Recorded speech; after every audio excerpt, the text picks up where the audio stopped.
तो दोस्तों, एक और नया दिन और मैं बलजीत परमार हाजिर हूँ एक नई कहानी, एक नया किस्सा लेकर। आज आपको सुनाएंगे गैंगलैंड का बहुत ही इंटरेस्टिंग किस्सा, जहाँ पर एक गैंगस्टर की हाजिर जवाबी ने अपने साथी को एन मौके पे बचा लिया। अगर वो एक फ़ोन कॉल नहीं करता तो उसके साथी का एनकाउंटर हो गया होता। और एनकाउंटर जिसका होना था वो कोई और नहीं था, छोटा शकील का सबसे बड़ा शार्प शूटर मुन्ना जंगाड़ा था। और मुन्ना जंगाड़ा की जान बचाने वाला और कोई नहीं बल्कि उसका खास जोड़ीदार सादिक कालिया था। बात करते हैं 1997 की। अक्टूबर का महीना, 4 तारीख को डोमेस्टिक एयरपोर्ट सांता क्रूज के बिल्कुल सामने मिलन सबवे के पास हाईवे पे बहुत बड़े एक नेता का कत्ल हो जाता है जो अरुण गवली का खास था। और उस समय अखिल भारतीय सेना, जो पॉलिटिकल पार्टी अरुण गवली ने बनाई थी, उसका प्रेसिडेंट था जितेंद्र दाभोलकर। मुन्ना जंगाड़ा, सादिक कालिया और 3 आदमी इनके साथी, उनके नाम भी आए हमारे पास। ये 5 लोग उस कत्ल में शामिल थे। और उस मर्डर में जो हथियार इस्तेमाल किए गए थे वो बहुत खतरनाक किस्म के हथियार थे। पहले आपको वो बता दें वो हथियार कौन कौन से थे। उनमें से 2 ब्राज़ील की बनी हुई 9mm पिस्टल थी, जिनको फॉर्गस टॉरस कहा जाता है। और ये 14 लाइव कारतूस उनके पास से मिले। ये जो पिस्टल है ये मशहूर है कि ये 20 राउंड का मैगजीन इसमें लगता है। तो एट एनी गिवन टाइम 20 गोलियां चलाई जा सकती हैं, जबकि रिवाल्वर से 6 और पिस्टल से 9 का मैगजीन भी होता है।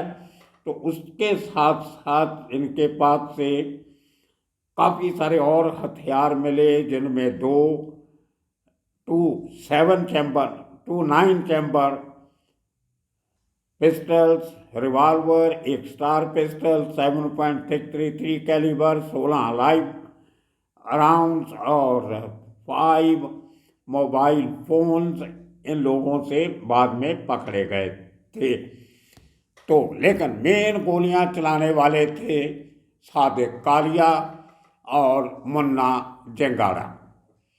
ये वही मुन्ना जंगाड़ा है जिसने साल 2000 के सितंबर में थाईलैंड की राजधानी बैंकॉक में छोटा राजन पर हमला किया था। बहुत साल वहाँ जेल काटने के बाद पाकिस्तान चला गया, क्योंकि उसके पास पाकिस्तानी पासपोर्ट था। अब बात करते हैं, इतना हाई प्रोफाइल मर्डर होने के बाद पूरे मुंबई की क्राइम ब्रांच ढूंढ रही थी मुन्ना जंगाड़ा को और सादिक कालिया को। एक आदमी के साथ जावेद चिकना भी था, वो भी पकड़ा गया था बाद में। 2 आदमी और थे। अब क्राइम ब्रांच की डिफरेंट यूनिट में एक जो मेन क्राइम ब्रांच की यूनिट थी, उनका पूरा जोर लगा हुआ था इनको ढूंढने में। दूसरी तरफ जो वेस्ट रीजन है हमारा, डॉक्टर सत्यपाल सिंह, जो बाद में मुंबई के पुलिस कमिश्नर भी बने और उसके बाद अभी दूसरी बार मेरठ से मेंबर पार्लियामेंट जीत के आए हैं। बीच में थोड़ी देर केंद्रीय सरकार में मंत्री भी रहे थे। तो प्रदीप शर्मा और उसकी टीम डायरेक्ट रिपोर्ट करती थी डॉक्टर सत्यपाल सिंह को, तभी वो शायद क्राइम ब्रांच में थे। लेकिन उनके साथ डायरेक्ट इंस्ट्रक्शन जो थी प्रदीप शर्मा और उसकी टीम ये डॉक्टर सत्यपाल से लेते थे। इनका पूरी यूनिट और दूसरी क्राइम ब्रांच की बाकी यूनिट्स दिन रात लगी हुई थी मुन्ना जंगाड़ा और सादिक कालिया को ढूंढने, लेकिन इनका कहीं कोई अता पता नहीं लग रहा था। 4 अक्टूबर के बाद चलते चलते नवंबर 22 आ जाता।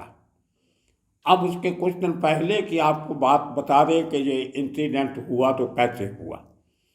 मुन्ना जंगाड़ा का एक मामू, इसके मदर का भाई सका, वो पुलिस का खबरी था और प्रदीप शर्मा के टच में था। जब और कोई चारा नहीं बचा तो प्रदीप शर्मा ने इसके मामू को मनाया कि अपने भांजे को पेश कर दो, नहीं तो उसकी जान खतरे में हो सकती है।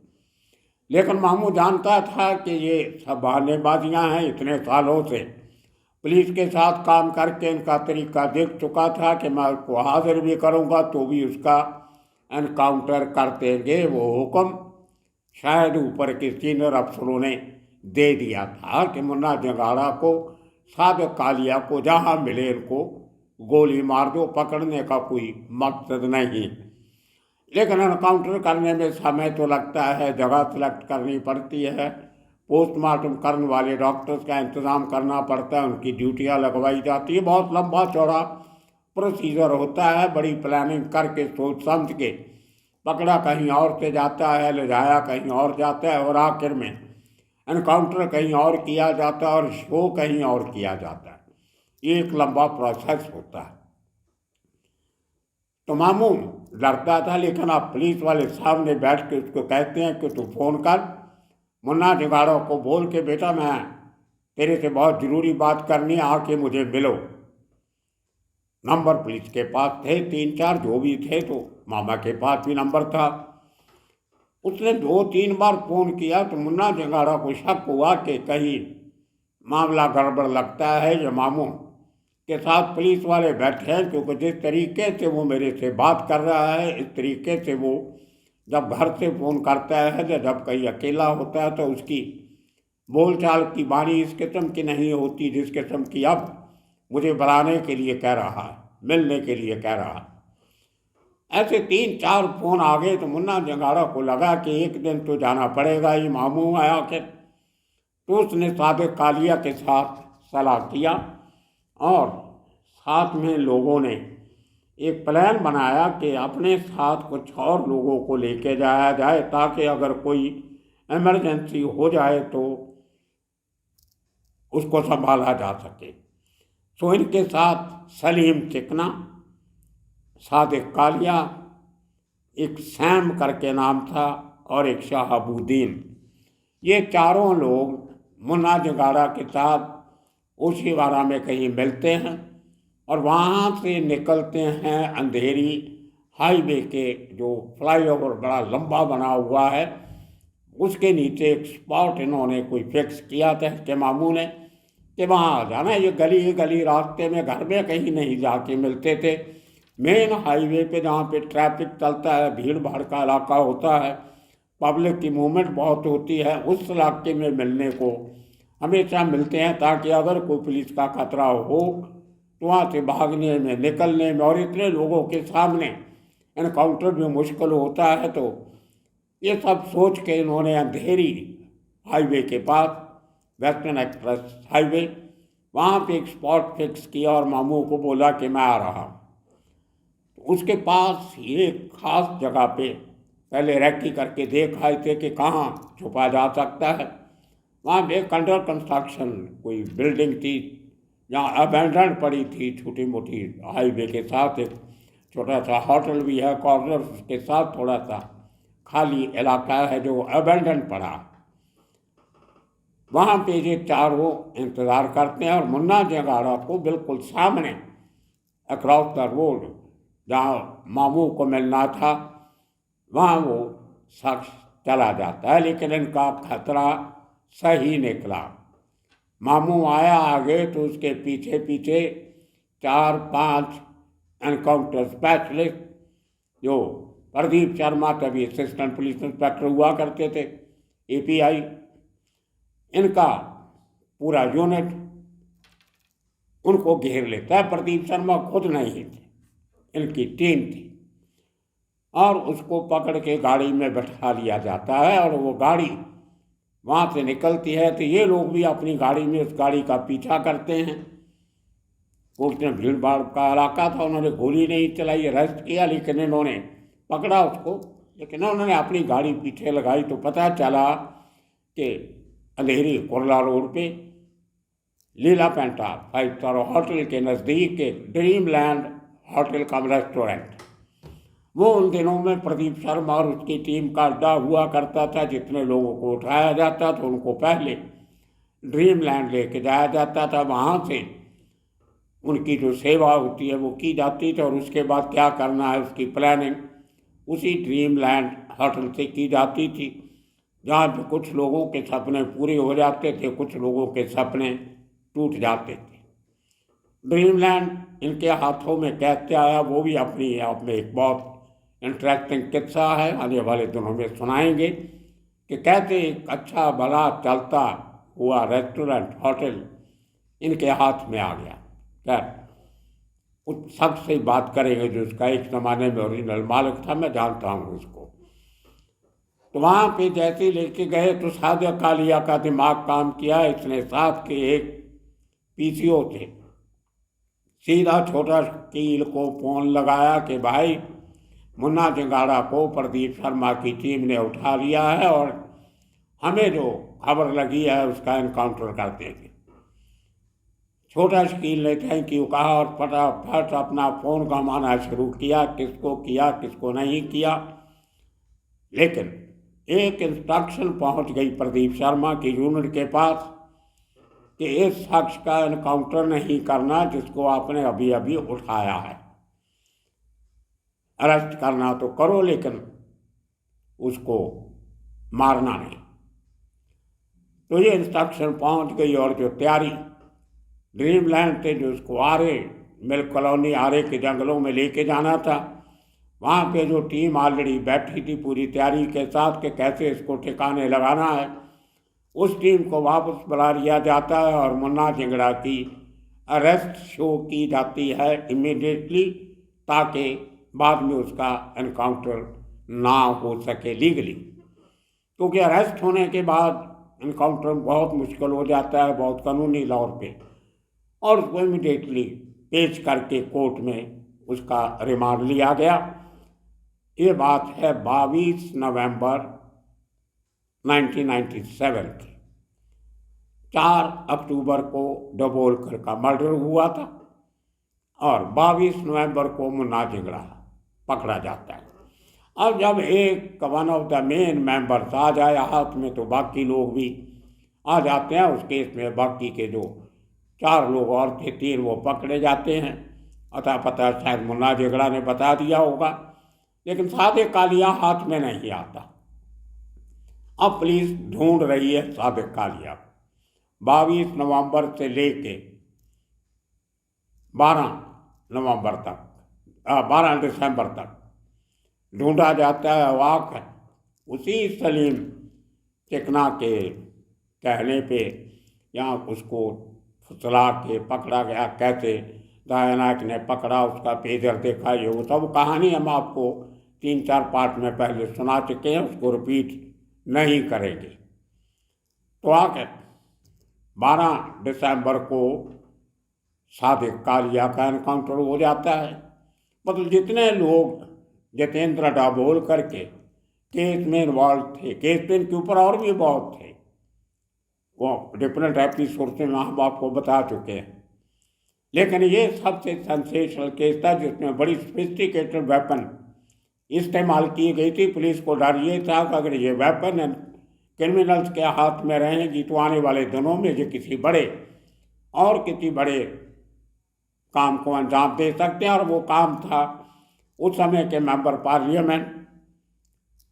पार्लियामेंट से उनको उड़ाने का, परेड के। तो ये एक लंबा चौड़ा प्लानिंग थी जो उस दिन मुन्ना जिंगड़ा की अरेस्ट से पुलिस के बहुत काम आया। अगर उसका एनकाउंटर कर देते तो शायद बाकी के लोग कभी हाथ में नहीं आते। इसीलिए हमेशा अमरजीत सिंह समरा पुलिस कमिश्नर कहा करते थे कि क्रिमिनल अगर जिंदा हाथ में आता है तो उससे बहुत कुछ निकाला जा सकता है, अगर उसको आपने मार दिया तो बहुत सारे राज अपने साथ लेके चल बसता। तो क्रिमिनल को मारने से पहले पुलिस वालों को सोचना चाहिए कि ये मरेगा तो हमारे गले में सांप होगा, इंक्वायरीज होगी, पब्लिक में शोर शराबा होगा, किसी की नौकरी भी जा सकती है, कुछ सस्पेंड भी हो सकता है। तो बहुत से पंगे बढ़ जाते हैं अगर आदमी को ब्रेजनली आप इनकाउंटर करते हो, हालांकि मैक्सिमम इनकाउंटर फर्जी ही होते हैं। लेकिन यह किस्सा अंडरवर्ल्ड में बहुत मशहूर हुआ कि कैसे एक साथी ने अपने साथी को बचाने के लिए प्रेजेंस ऑफ माइंड से अपने बॉस को फ़ोन करके उसकी जान बचाने में मदद की। और कहा यह भी जाता है कि इस केस में मुन्ना जंगाड़ा को जिंदा रखने के लिए छोटा शकील से 10 लाख रुपए मांगे गए थे और आखिर में 7 लाख में सौदा हुआ था। ऐसी भी बात अंडरवर्ल्ड के सोर्सेस से सुनने में आती है कि 7 लाख देने के बाद मुन्ना जिंगड़ा की जान बचाई गई। उसी केस में मुन्ना जिंगड़ा जेल में था। 99 में उसकी जमानत होती है और जमानत होने के बाद वो बैंकॉक पहुंच जाता है छोटा राजन का काम करने के लिए। लेकिन छोटा राजन की किस्मत अच्छी थी, वो बच गया, आज भी है। लेकिन ये दुश्मनियाँ उसके बाद बहुत चली। तकरीबन 70 के करीब लोग मारे गए दोनों गैंग के आपस की गैंगवार में। और छोटा शकील आजकल कराची में बैठा है। मुन्ना जिंगड़ा वो पाकिस्तान में है। कुछ महीने पहले जब मेरी उससे बात हुई थी, वो जो नॉर्थ वेस्ट वहाँ की प्रोविंस है जिसको अफ़गानिस्तान के साथ लगता जो एरिया है पख्तूनवा, वहाँ पे कहीं रह रहा है अपनी फैमिली के साथ, बीवी बच्चों के साथ। उसको पछतावा भी था कि उसको हिंदुस्तान बहुत याद आता है, वापस आना चाहता है, लेकिन मजबूरियाँ हैं, नहीं आ सकता। लेकिन 7 लाख ने मुन्ना जिंगड़ा की जान बचाई, और लेकिन वो 7 लाख उसको बहुत महंगा पड़ा जो उसको छुड़ाने के लिए दिया गया था। उसके ऊपर जो छोटा शकील का एहसान हुआ, वो एहसान जुटाने के लिए वो आदमी पाकिस्तान चला जाता है। 99 में ज़मानत के बाद पाकिस्तानी पासपोर्ट बनाता है, बैंकॉक जाता है, छोटा राजन पे अटैक करता है, बहुत साल जेल में रहता है। तो उस लंबे केस के बाद जब भारत उसको वापस भारत लाने की केस लड़ रहा था, तो पाकिस्तान का केस टेक्निकली मजबूत निकला और बैंकॉक के जज ने उसको पाकिस्तान जाने की इजाज़त दे दी। पाकिस्तान जाने के बाद वो बैंकॉक की जेल से तो भले फ्री हो गया, लेकिन जिंदगी की जेल अभी तक पाकिस्तान में काट रहा है। बहुत पछता रहा था। लास्ट टाइम जब मेरी बात हुई थी, उसके बाद उसको बोल दिया गया होगा कि किस किस्म की बातें मीडिया से मत किया करो। बाद में कभी उसका फ़ोन मैसेज नहीं आया। उसने कुछ अपनी बचपन की तस्वीरें भी मुझे भेजी थी, जो उस समय मैंने अपनी उस एपिसोड के साथ चलाई थी। तो दोस्तों, इसी के साथ आज का एपिसोड यही ख़त्म करना होगा। ज़िंदगी में हर आदमी के यार दोस्त होते हैं, लेकिन अंडरवर्ल्ड में दुश्मनियों के साथ साथ यारियां दोस्तियां भी निभाई जाती हैं। आने वाले दिनों में इसी किस्म के किस्से कहानियाँ लेके फिर हाजिर होंगे। तब तक के लिए आप सबका बहुत बहुत शुक्रिया, धन्यवाद।